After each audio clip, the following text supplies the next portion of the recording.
All right, the three-way hip foam roll. I'm gonna hit the hip flexors first here.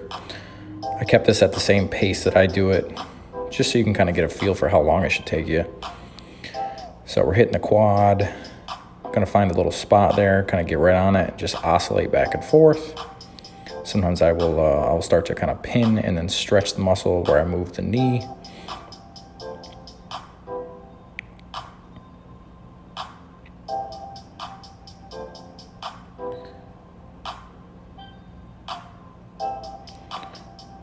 Okay, then I'm gonna roll over on to my side of my hip. So I'm kind of hitting the TFL, the muscular portion of your IT band, just kind of on the hip, just below the iliac crest or the bony portion of the hip there.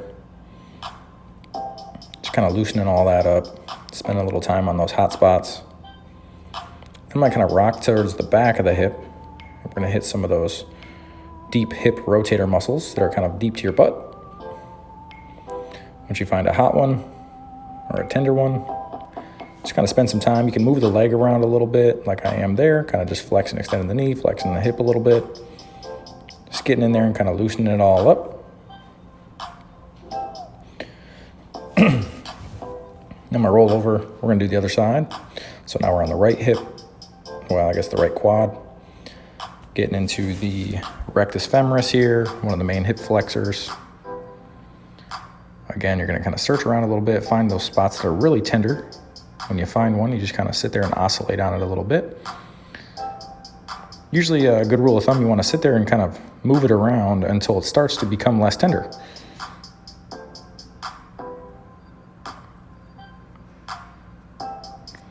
Notice how my other leg's kind of hanging out to the side there, giving me a little bit of stability so I can control the movement.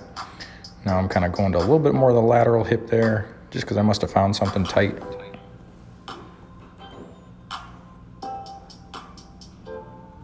Now we're going to transition over to the back of the hip a little bit. So we're getting all those deep hip rotators again. This time I've got the leg extended. Just going back and forth. And then I'll probably flex the knee here and the hip a little bit just to kind of work some of that out. Pin and stretch type technique. And that's it.